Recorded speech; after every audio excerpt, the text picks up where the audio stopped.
us make man. This is the scripture where God was talking about creating the human. And when he talked about creating the human, he said, let us make man.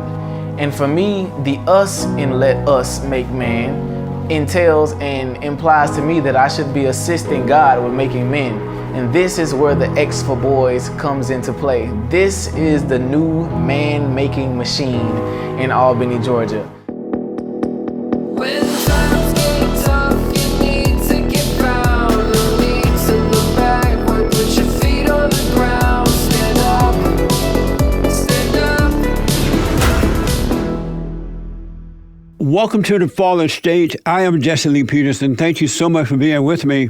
A quick reminder that The Fallen State is now on locals.com. So click the link in the description to support our work. And thank you all in advance. I do appreciate it. Very interesting guest today. I have with me King Randall. He is the CEO and founder of the X program for boys and the Life Preparatory School for boys. Amazing. Thank you for coming on, King. Thanks for having me. Yes, sir. Glad to be here. So your real name is King? Yes, sir. King Randall. Yes, Really? sir. King Randall the first. When I Yes, sir. first saw the name, I thought you were like the King of England or the UK or something. No, sir. No, King Randall the first. Yes, sir. Right on. So I want to get to what you're doing there to help the guys. What's important to you? Just in general, I definitely say making men. That's our motto in our organization is let us make man. I believe it's important for our boys, especially whom don't have fathers in the home, who don't have any major male figures. And just in this day and age of 2022, where masculinity is being thrown out the window, I believe it's important for our boys to have that and to have a place where they can go to learn how to be a man and learn what it is to be a man in this day and age. They need to be surrounded by men. And in order to be a man, you got to see a man. And I think that's extremely important for our boys. And what made you decide, what was happening that caused you to decide to, you know what, I'm going to do what I can to help? What brought it to your attention? Yes, sir. Well, I'm 23 years old now, and I was 19 when I began the program. At that time, one of my classmates that I graduated with, his brother committed a murder here in our hometown. And he was told to hide the weapon. My classmate, that is, and he wasn't at the actual crime. And anyway, they came and raided the house and found the weapon. And, you know, he got sentenced to 30 years in prison for hiding the weapon, even though he wasn't at the location.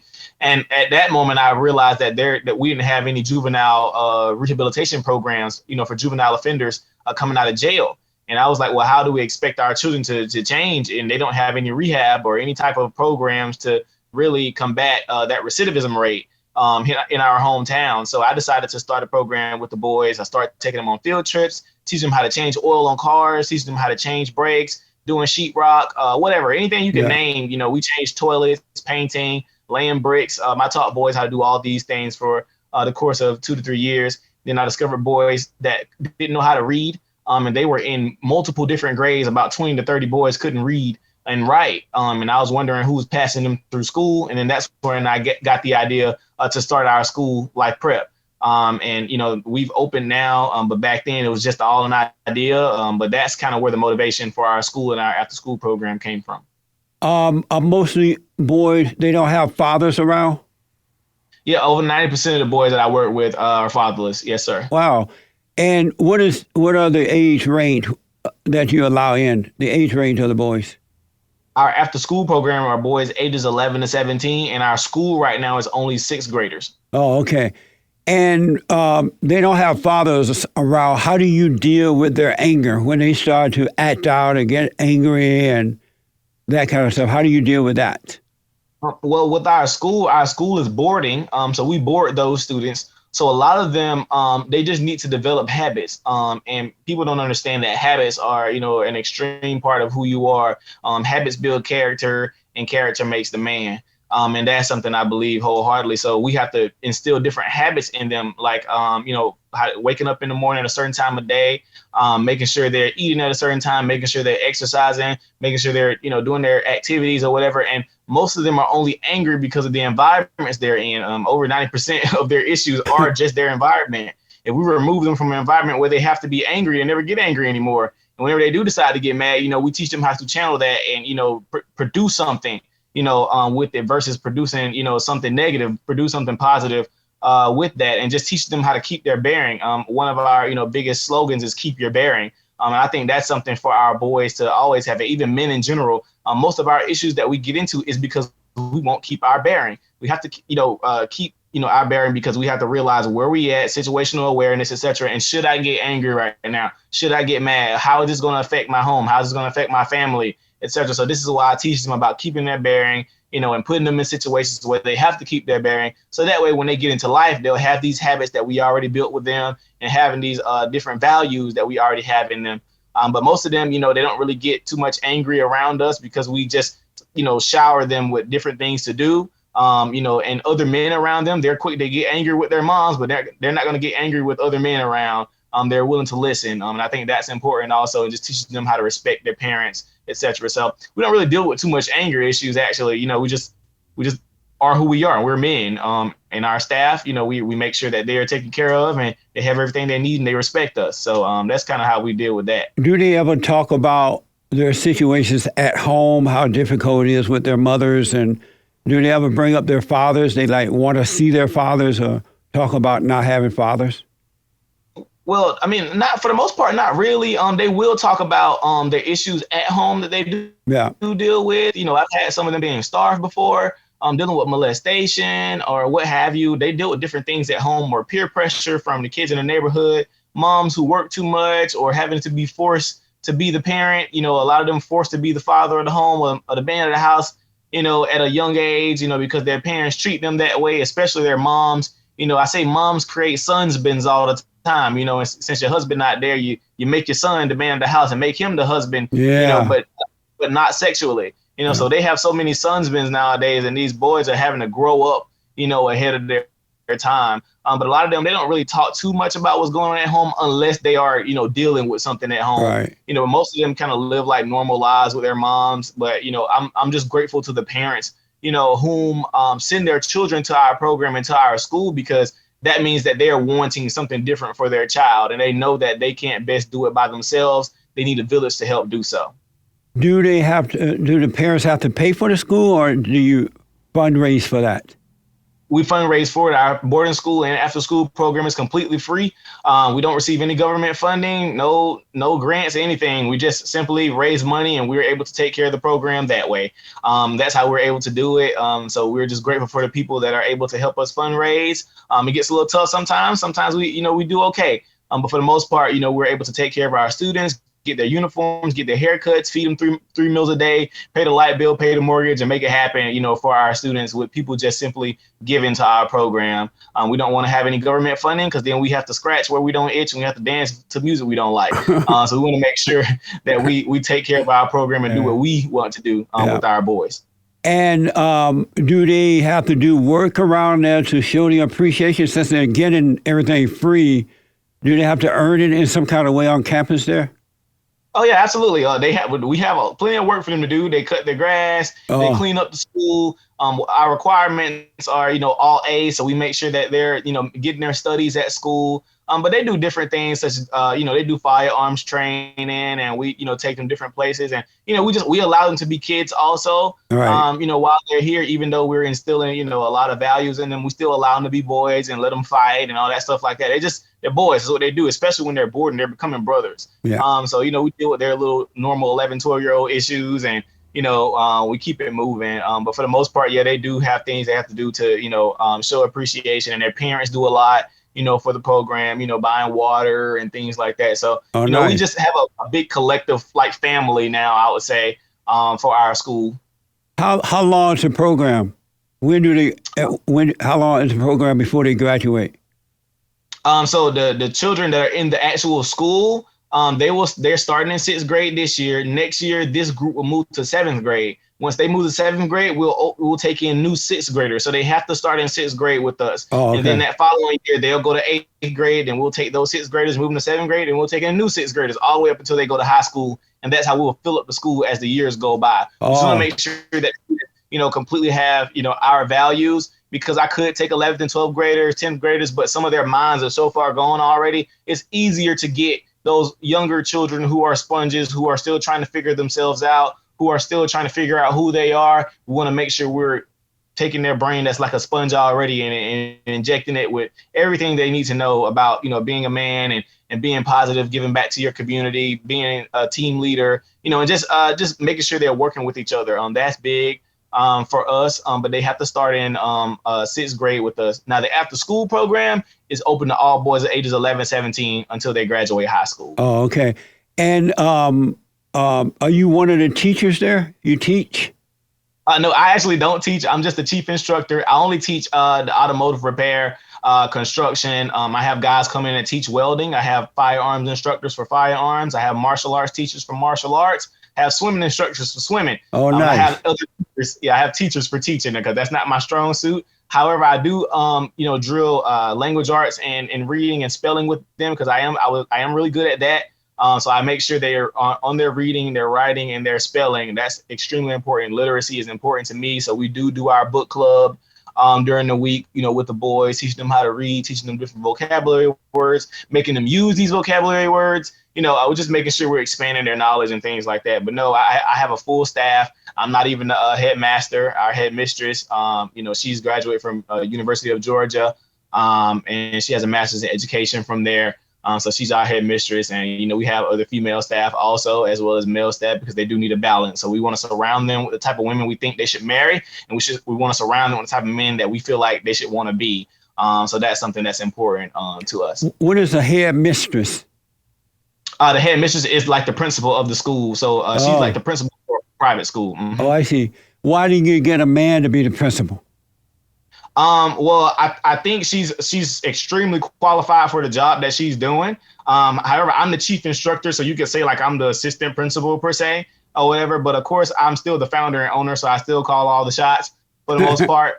She still, does her job. I still listen to her because it's important. She does cover a lot of bases that I may forget. She does things that I don't think about. And she has a lot of knowledge from being on that college campus for 4 years and working with ESPN, etc. She's worked with Daktronics and, football, baseball, basketball. So she has a lot of sport knowledge too that transfers into how a school is ran. So she's had a lot of back knowledge, just being at the University of Georgia for so long and working, in the background for a lot of different activities there, a lot of different clubs there. She's done a lot at University of Georgia. So that's why she's the headmistress of the school. And I just want to make sure they have a balance there too. And the reason I ask because I've noticed that women, it's not in the nature of women to lead. They were created to follow. And when I was growing up down in Alabama, the principal was always men. We didn't have a vice principal. We just had a principal. And it was always a man and not a woman. And because it was known that women didn't have the patience or it's not in them to lead. Have you noticed that? I will say with her, she's worked with children, like she's worked with Girls Inc. She's worked with a lot of, Girl Scouts, etc. So she's been working with children for forever. She's about 29 years old now, but she's been working with children forever. So her working with the children is easy. So I just kind of look for if they've already been working with children before, for any females that are on staff, any women that are on staff. I make sure that they have already been working with children because I know that they don't have a lot of patience like we do. Yeah. They're kind of more short-sighted versus far-sighted. And emotional. They're very emotional too. Well, that's true. But I absolutely need that in the program, because they do need to have somebody there to nurture them sometime. Like some of the boys, I do have female staff that, talk to them in the evenings. And sometimes they're able to pull things out of the boys that I'm not.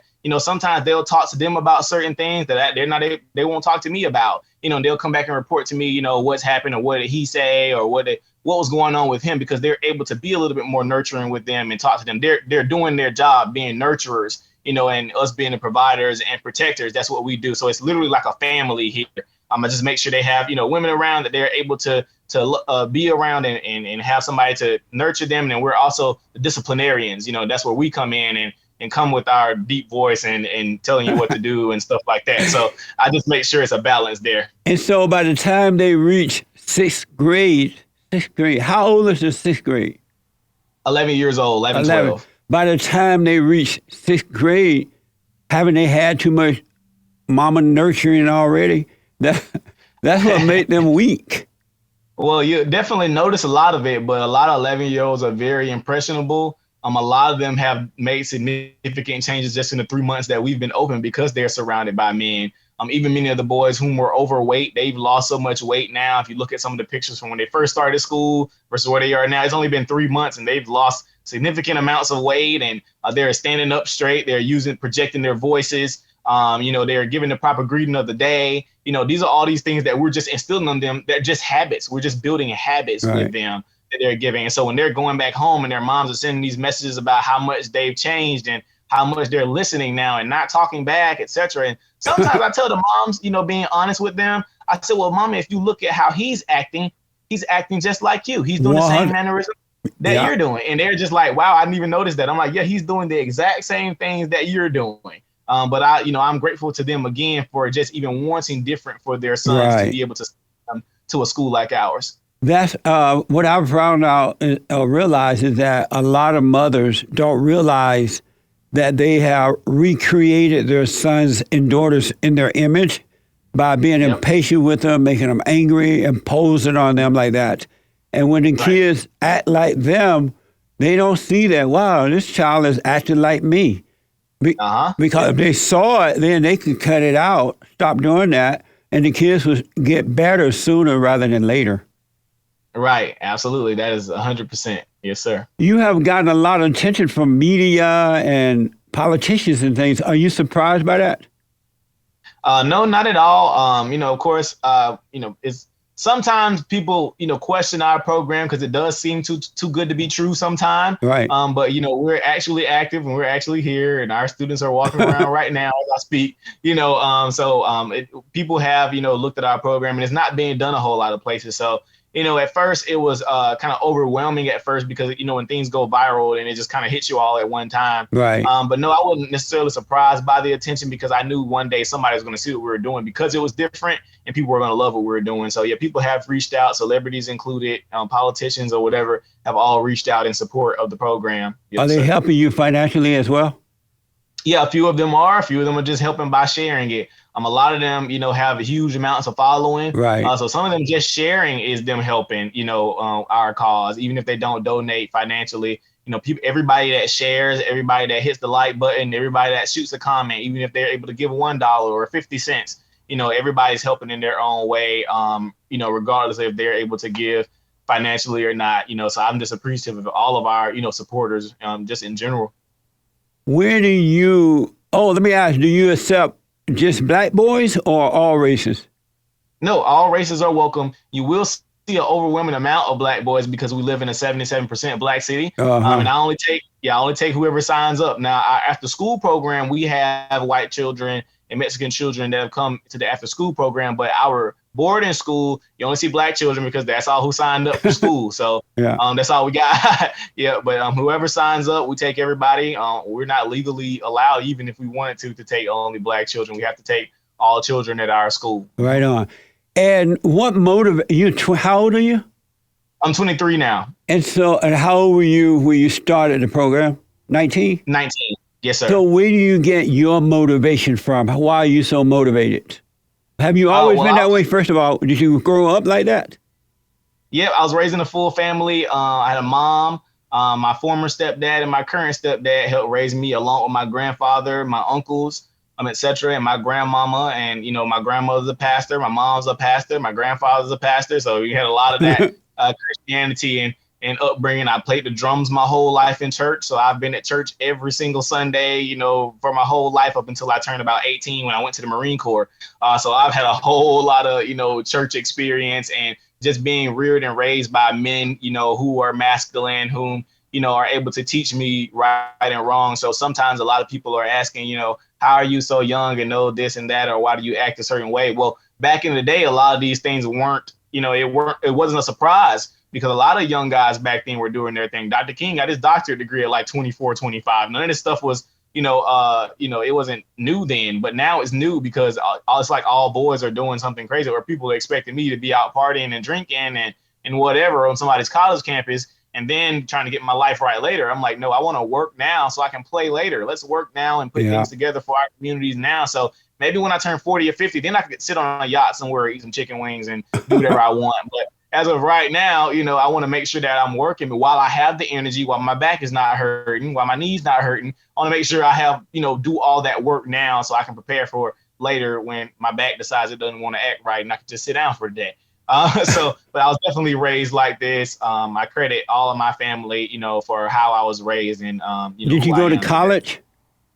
Yes, I went to college and high school. I graduated with an associate's degree in culinary arts when I was 17. Oh, and so where was your father? My biological father, Yeah. I mean, he was around-ish. He wasn't always there or anything like that, but, he and I have a relationship. I can call him whenever. Oh, you do? You have a relationship with him?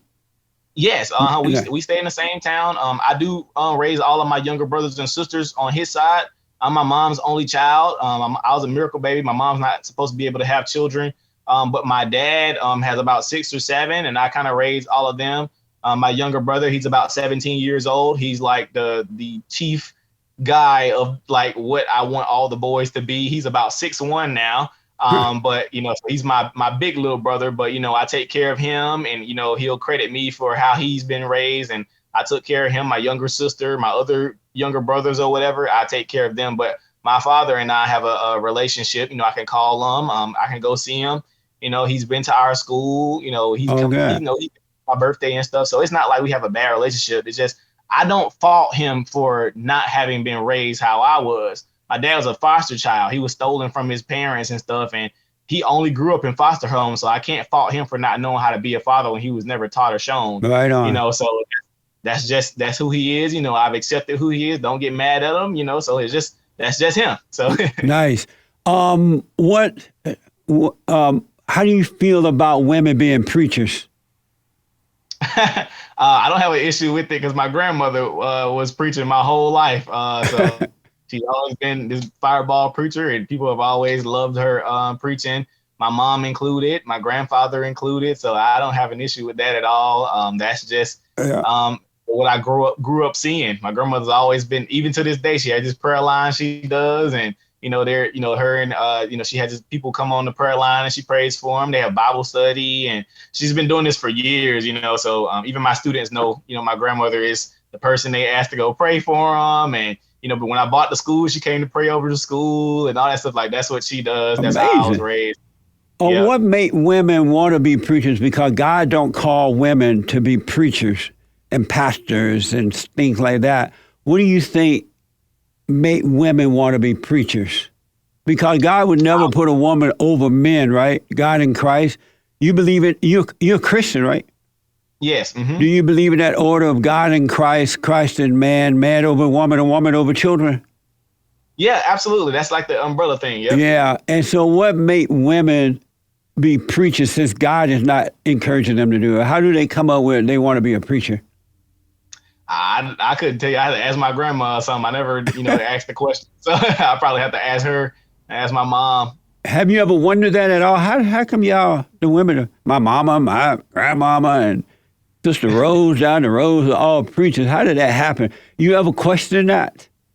No, I never really questioned it because I, saw so much positivity come from it, and so much, we done at the church, grandma and granddad, and my mom and stuff. So I've seen so much done, miracles happen. That's how I grew up. So I didn't really have a question for it unless something bad was happening, but nothing bad ever happened. With our churches, it's just just major moves of God, and that's why I'm still a Christian. So when you were growing up, not having your father there, it sounded like you had stepfathers. How did you handle your mother's imposing her will on you? When she would be impatient or she would try to make you do things you weren't ready to do yet and stuff like that. When she tried to impose her will on you, how did you deal with that? How did you handle that?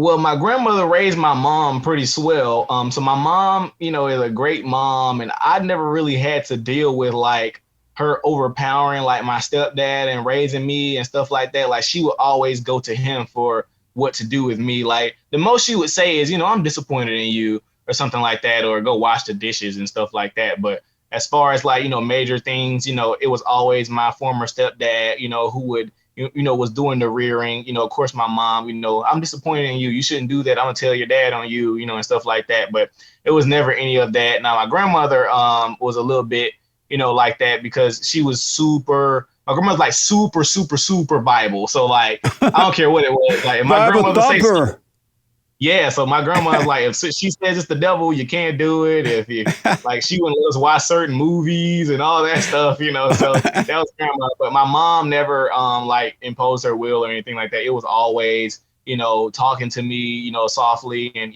speaking to me. And my grandmother and my mom did a great job of trying to show me what a wife, was supposed to be. They did that, and I've watched them do that. So that's how I know, how I'm supposed to choose and who I'm supposed to be with and what type of person I'm supposed to.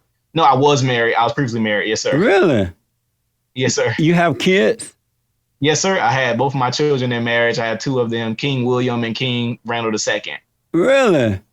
So yes, you've sir. been married and you have kids, a little old enough to have kids or be married. Yes. I got married immediately out of high school. And what made you marry so soon? Because of how I was raised. You were raised to get married soon? Yep. Well, not necessarily soon. It's just married because that's what I wanted to do. And I was raised to do that. I've always wanted to be a husband and a father. I've always wanted a lot of children. That's how I was raised, so that's why I got married out of high school. I was ready for it. Did you marry the wrong woman? I wouldn't say that I married the wrong woman. I would never, say anything about her like that. It's just, I guess we'll say we just weren't equally yoked. And yeah, we just had to keep it moving. We were two different people, but we have two beautiful children. We co-parent well, and that's how that went. So yes, sir. Amazing. So do you think you will ever get married again? Absolutely. And I why? definitely want to be married again because I cannot operate at my full capacity without a woman. Oh, really? That's amazing. So you cannot, what does that mean? I can't operate at my fullest capacity without a woman? Because she is going to bring out everything in me that I didn't even know was there.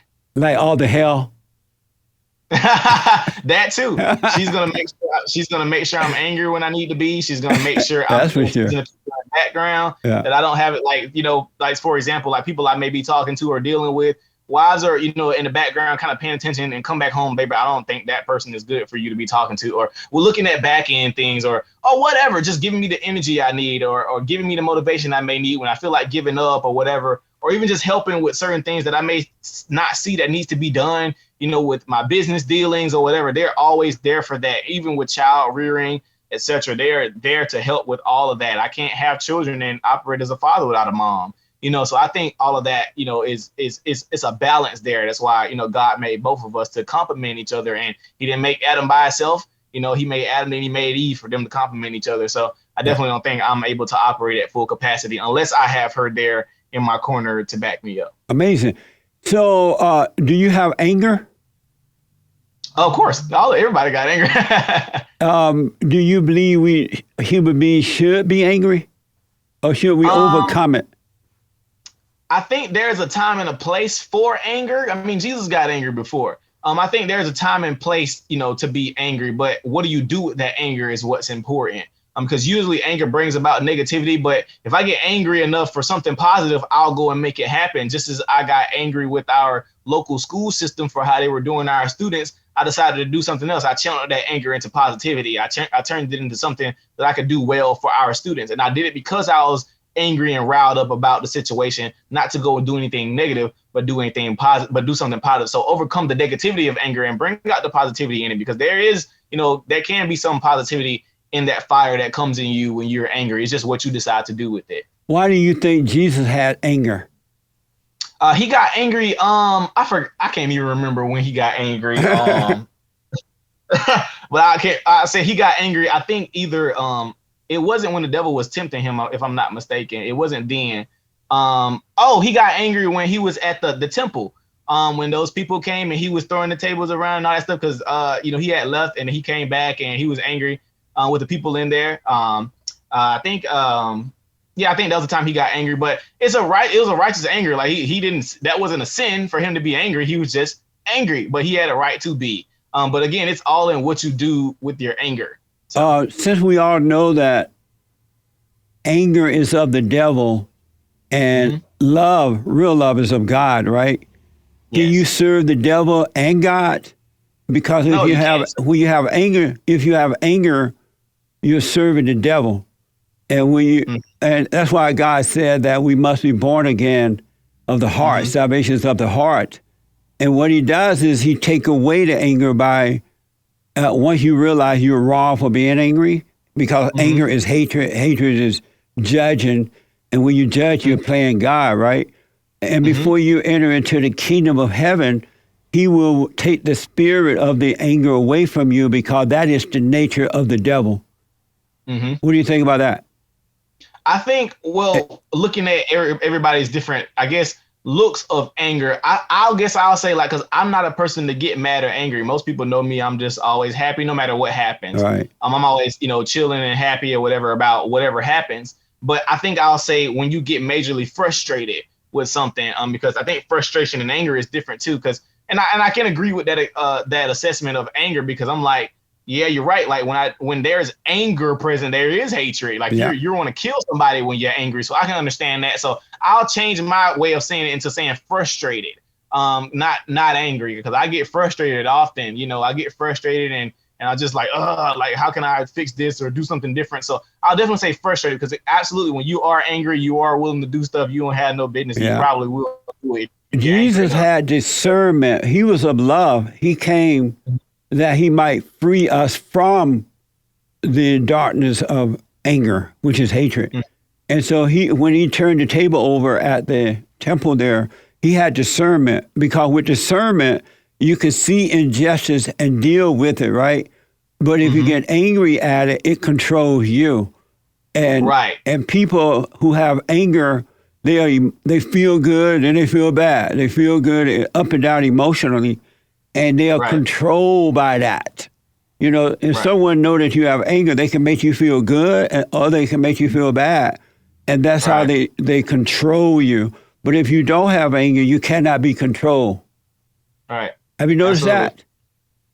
Absolutely. You can't control anybody, because one of my students, he has an issue. I tell him he gets in his feelings too often, because the boys in the program, like, of course they're boys, they pick at each other sometimes like that, but everybody can take a joke except for him, so every time, he tries to pick on people, they go for the jugular with him, because they know he's going to get angry immediately. Yeah. He can never just let it go. Or even if we're playing football or something and everybody start talking trash, whatever, but he takes it to the heart and wants to start, penalizing and start, punching people and pushing too hard and blah, blah, blah, blah. I'm like, why are you getting angry? I'm like, you're on the winning team and you're still mad at what they're saying. You're winning. So what you mad about? But that's something we have to teach them to channel, teach them, that's why they're here. But yeah, definitely getting angry can play you out your position. You can definitely lose a lot that you have going on. You can lose your family. You can lose everything, off of anger in 5 minutes. If he were to forgive his mother, realizing she couldn't help herself, then God would take that anger away from him and change his heart from anger to love. Then he would be able to deal with issues of life without overreacting to them. But he got to forgive her for what she's done. Understood. You remind me of Booker T. Washington. That's one of my favorite people. We've been studying his book, Up From Slavery, in our book club. Yeah, I use that book too. And I grew up near Tuskegee, so we used to go there every summer for about a week or two. And about a week, I think. But he was teaching men how to be productive, teaching them trades, how to build things, so that when they did go out on their own, they would know how to work. And they will have a trade if they decided they didn't want to go to college and that kind of stuff. And you remind me a lot of that. So I know what you're doing is a very, very good thing by teaching these boys how to work with their hands and teaching them a trade like that, because they will always have food on their table as long as they know how to work. They can start their own business. There's so many things they can do with a trade. Right. Absolutely. You can do so much with the trade. People don't teach about trades enough, or even teach their children to go to technical school, before going to a 4-year university. I think, before a child goes to a 4-year university, I don't believe that, children at 18, 17, 18 years old need to be going to a university or leaving home just yet. Yeah. I think they all need to go to a local technical college for 2 years before they go off to a 4-year university. The reason I say that is because, for one, they're too young. They're 18, 19. They're going to go change their major 2 or 3 times while they're there. A lot of stuff, that happens at college, they're not mature enough to deal with. So I think a lot of that is important, for us to pay attention to. Yeah. And just going to technical school for a 2-year degree, in whatever trade, or even just business management or accounting, all of that is important. And then they go to a 4-year university after they leave that 2-year technical college, just turning 19 or 20, get you a little bit more mature, and just not being a fresh out of high school child, because you're still mentally in high school even after you graduate. So we have to get them into adult life, give them a few responsibilities, instead of just sending them straight off to go to college to do who knows what, and just hope they do something good. I'm not a fan of that. So I believe it's important to do things the correct way. Do you have boys or girls your own? My 2 boys. Right on. Real men make boys first. Yep. Yes, sir. Yep. Let me ask, have you ever been compared to Booker T. Washington before? Yes, sir. I have a picture of him at the school actually on the wall. And have people told you that you remind them of him? Yes, sir. Yeah, that's amazing, man. So are you a conservative?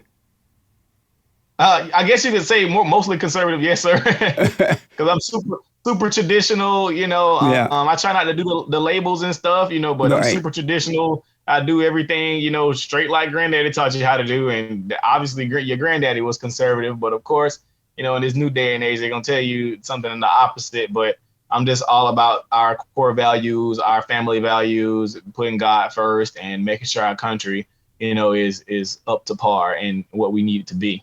Did I read or see somewhere that you met Donald Trump, the Great White Hope? Yes, sir. You met Donald Trump? Not like personally, but I've been extremely close to him, took pictures. My students have been to the White House. So yes, sir, but not like directly just shaking hands. Right. What's your impression of him? I don't have any issue with him at all. He was probably the most real president that we had. He's going to say what's on his mind, and you didn't have to worry about if he was politicking or anything. He's just going to say what was on the dome. Right. I thought that was important, because every other politician, you got to try to figure out what they're trying to say and sift through their words. And Trump was just like, bro, look, this is what it is. This is how you're going to get it, and this is how you're going to receive it. And that was it. That's right. And he had everybody's political eyeballs open. Everybody's political shades were off, because now you're paying attention to what's going on, versus now that you have a politician back in there and you just going with the flow and don't care who's in the presidency, and they're just saying nice stuff all day, and they're not saying mean things on Twitter and blah, blah, blah. So it's like your political shades are back on. You're going back to sleep because there's a regular politician in there now. But versus when Trump was in there, everybody was paying attention to what was going on. I think that type of stuff is important for us. He reminded me of the old school when men were that way. They didn't bite their tongue about things, and they worked hard, and they encouraged their children to work and they speak their mind. Donald Trump reminded me of that a lot. Yes, sir. Amazing. Are you ever attacked for supporting President Trump?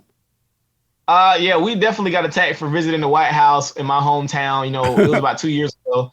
And people were upset that I took the boys to the White House. And I was just like, why would I turn down this free opportunity for our students to be on their first flight, their first, time being in a nice hotel, going to D.C., going to the White House? I'm like, why would I turn down that experience because y'all don't like who the president is? I'm like, that don't make no sense. I think that's dumb. If I were to take them right now and Joe Biden's in there, y'all be all for it and it'd be all over the news. Yeah. But I'm just like, you have to stop being, hypocritical. And I'm just like, these students deserve that opportunity. They've been working hard, so I don't care who's in the White House. We're going to take them to visit.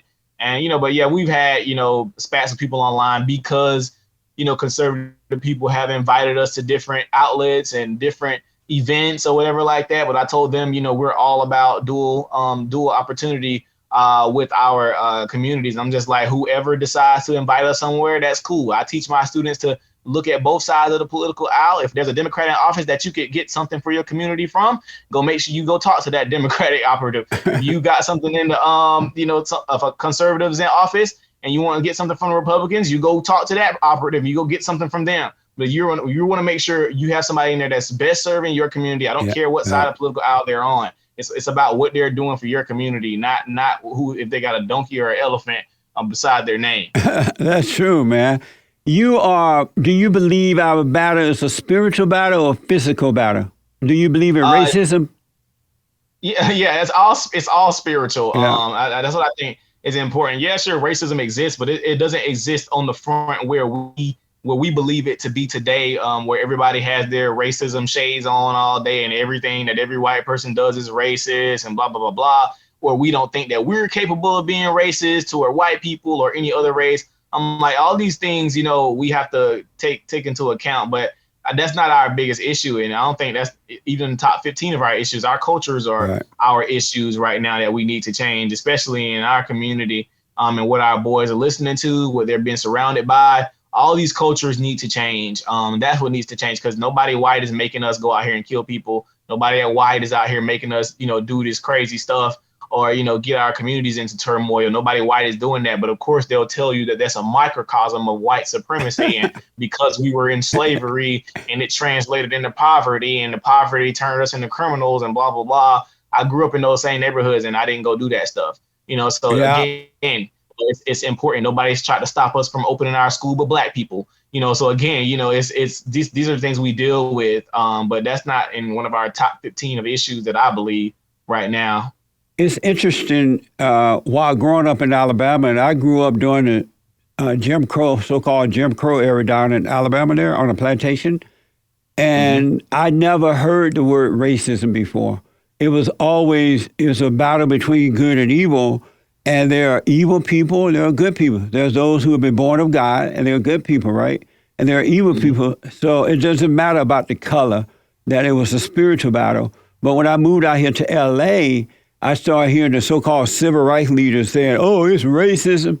It's racism that and racism that, right? And I fell for that lie. But when I woke up, when God caused me to see, I realized it was a spiritual battle. It had nothing to do with color at all. It was either right or wrong, good or evil. Right. Amazing, man. I want to ask, because of time here, I did this movie called Uncle Tom. I participated in a movie called Uncle Tom 1 and Uncle Tom 2 now, right? And I really want to invite you to watch Uncle Tom 2 at least. Have you seen it yet? I haven't watched it yet. They did some film. They came in, the director came and filmed me for like 2 days for it. But I don't think I got in there, but he did come to Albany and tape. Really? I wasn't in the, I said he came for 2 days and said he wanted me to be in it about a year ago, I believe so. But yeah, I don't think I got in there. But yeah, I hadn't watched it yet. I watched the first one. I highly recommend you watch Uncle Tom 2. It's going to blow your mind. And they're thinking of doing 3, so you may end up they're still making 1, 2, and 3, so you may still end up, and you should be in it, man. You're such an inspiration. Thank you. I appreciate it. Yes, sir. You definitely should be in it. So watch Uncle Tom 2, and you're going to see how the whole civil rights movement was about socialism. It was about controlling the blacks so that they could become, the civil rights leaders could become the head of the people. It was never about making things better. And the blacks were so deceived because they thought it was about improving their lives. But if you notice, the blacks, and not all, but most, they got worse since the civil rights movement. They're not independent thinkers as they were prior to it. Malcolm X tried to tell people that back when he was still alive. He was telling them that they were trying to control them. He was saying like they're not trying to actually change things. They are just trying to get money and look good for TV and stuff like that. Malcolm was telling them that because Malcolm wasn't about, like, sure, he talked about, the violence that white people were inflicting on, black people, but his main thing was teaching black people to do for self. He was like, we should open our own factories and our own stores, and stuff like that, instead of trying to beg the white man to get in his store. Why we can't open our own? I remember in the debate, with Bayard Rustin. He said the black man at that time had $20 billion of spending power. Today we have $1 trillion of spending power. He said we are not in a more position to point the finger today at the white man, not using any of that money to open up our own factories and our own stores and our own, industries. And we want to get mad at the white man for not giving us jobs in factories we hadn't set up. Malcolm said this, and they didn't want to listen to him at the time, but that's what I've been saying for the past forever. And that's why, people in my hometown don't like me and stuff, because I'm like, no, we should open up our own stuff and stop begging, for other people to treat us fairly or whatever like that. Okay. If you have an issue with the school system, open your own. If you have an issue with the hospitals, open your own. If you have an issue with prosecutors, raise your own. You have a problem with police officers, raise your own. Literally, we could do this on your own. If you have issues with all these people in all these industries and the mailman and the doctor and the lawyers, go raise your own. That is what we're doing. We're raising our next doctors, right on, man. We're raising our next lawyers, we're raising our next prosecutors, we're raising everybody that we want to see in our community. So that way we know that our communities are being served correctly because we raise the children and raise the men that are in them. Malcolm X even had a change of heart about white people once he went to Mecca, because he had believed, according to the writings, he had believed the Muslim that white people were bad while he was in prison and when he got out and joined them. But once he went to Mecca, he saw all races of people together, and he realized that he had been deceived even about the white people, that there were good and bad people in all races. So he was a major influence because he overcame that, and somebody took him out. I wanted to ask, will you ever run for politician? No, sir. I don't plan or ever plan to do politics at all. I want to stick, with working with children. This is where I best believe I could serve. Yeah. I think that's best. It gets ugly out there in that political space, regardless of how nice of a person you are, how great you are. I just think it's a little bit too much, but I do believe I can affect change, with raising our next politicians and raising our next people to go run, in these different offices, and making sure we're supporting each other and for our communities. And of course, making sure I have the ears of different politicians and things like that to help us continue doing our work. Right. I don't know what God's plan is, but I think you'll be like a Donald Trump as a politician. Understood. I definitely don't have any reason to hold my tongue. So that's right. Georgia, when I was growing up, Georgia was an amazing place. I thought I was going to live in Atlanta, Georgia, because I used to visit when I was younger. And now probably Georgia, not today. I'm sorry? I said probably don't want to move to Atlanta today. No, it's a mess. What's your impression of Georgia?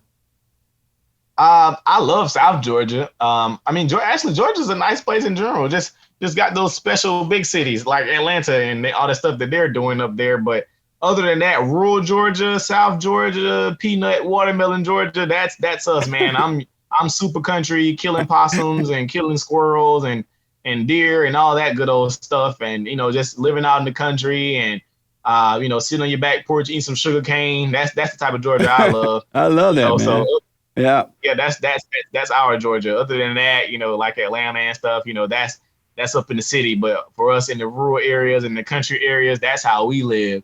We enjoy it. You've always been in the country all your life? Yes, sir. Can you ever imagine leaving there? No, I love, being out here in the country, and my favorite thing, one day I want to get me a big house out in the country, with a lot of acres of land and just stay far out away from the city. I want to have to get gas to go into the city every time. Like I want to stay really far out, have some cattle, and just live peacefully out and eat some sugar cane on the back porch. That's what I want to do. So. When I saw one of your videos where you first got some land down there to build your school, and then you got land to, I think your grandmother or somebody gave you a home or somebody, and I saw you walking through the woods and showing the land. It looked like freedom. It looked like total freedom. And I thought how fortunate you are that you're in that environment instead of in these cities where it's just messed up, man. Yes, sir. Yeah. One thing I don't like about the city is that, out there in LA and at New York, everywhere I travel, nobody has any yard. Like, how do you live and don't have a yard? Like, you don't even have a front yard, a backyard. Yeah. I'm used to my house got like 3-4 acres of land around it. Like, that's just normal houses in Albany. Everybody has at least an acre, but down, and then I'm talking about people who can mow their grass and like with one push, then your grass is mowed. Like I'm used to having to be outside all day and raking and cutting the shrubs and doing all that goodness before I even go in the house. Like you have to dedicate a weekend to doing the yard. These folks go outside on a Monday before they leave work and go cut the grass and be road. You know, that's insane. I always thought that it was insane to not have any land or these houses so close together. I'm like, man, we might as well be in apartments. Like, I can't even scream out, you know. So that's you know, the city life. I can't deal with that. No, sir. Have you ever had the pull to want to live in a city or considered at all while growing up? No. Never. So you were born a country boy, you're gonna die a country boy. Yes, sir. You know, through and through. I know how to give a good interview sometime. I know how to, you know, put on a suit and go do what I need to do. But whenever I need to get back to talking like this with my uncles, I absolutely will and go rustle some cattle. So, yeah. So there's a city in Georgia called Watermelon and Peanut, Georgia. Oh, no. What I'm saying is South Georgia is known for peanuts and watermelons. So I was saying like peanut Georgia, like people know South Georgia for peanuts and, I got watermelon. you. Yes, sir. That's amazing. So listen, I got to heat up this interview and throw you on the hot seat. Sure. What's up? I need you to answer these questions as quickly as possible. Sure. The hot seat. Do we need more white babies? Yeah. Should you ever tell a woman should a man ever tell a woman his problems? No. Did you take the jab? No. Is the earth flat or round? Round. Amazing. Do you ever tell the people how the cow ate the cabbage? No. True or false? More black babies are aborted in New York than are born. True. Isn't that amazing? No, it's insane. Is abortion worse than slavery? I would say yes, to a point. Did Big Mama Michelle Obama eat all the ribs? I don't know. Does a chicken have lips? No. What is a man? That's a loaded question. Yeah, I say a man is one who follows God. And what is love? Love is God. Did you have fun? I did. Yes, sir. Thank you, man, for taking the hot seat on, and thanks for coming on. Tell the folks how to get your website and how to help you out there. Sure. Yep. You can follow us on social media at New Emerging King. You can go to our website at thexforboys.org. That's THEXFORBOYS.org to go see all of our pictures in our gallery to see what we do with the children. You can go there to see how to donate. You can go there to see how to reach out to me. And we have multiple ways to donate. It doesn't have to always be monetary. We also have people who could give to our Amazon wish list, we have a Walmart wish list, and any other ways you'd like to donate or volunteer service, you can go to our website. And we also have merch there too, with all of our different merchandise for our school. But our website is thexforboys.org. That's THEXFORBOYS.org. Right on, man. I hope people will help you too. And I'm going to send you a little donation as well. I appreciate it. Yes, sir. Can I help all of it? Is it tax deductible? Just so the folks will know. I'm sorry? Yes, sir. Yes, sir. We're 501c3. Right on. All right. I really, really enjoyed talking to you, man. You're an inspiration. And thank you. I wish you well. I hope you stay with it and just let God guide you all the way through this, man. And I really, really, really appreciate your courage to speak up. We don't see a lot of that anymore, and especially young people like you. So stay with it. Yes, sir. I appreciate you so much. Yes, sir. Absolutely. And thank you all for tuning in. I absolutely appreciate it. Remember, The Fallen State is now on locals.com. So click the link in the video description to support our work. Like, follow, share, ring the bell, check out the merch. We have amazing merch there, so make sure you check it out and let me hear from you. Thank you again for tuning in, folks. I appreciate it.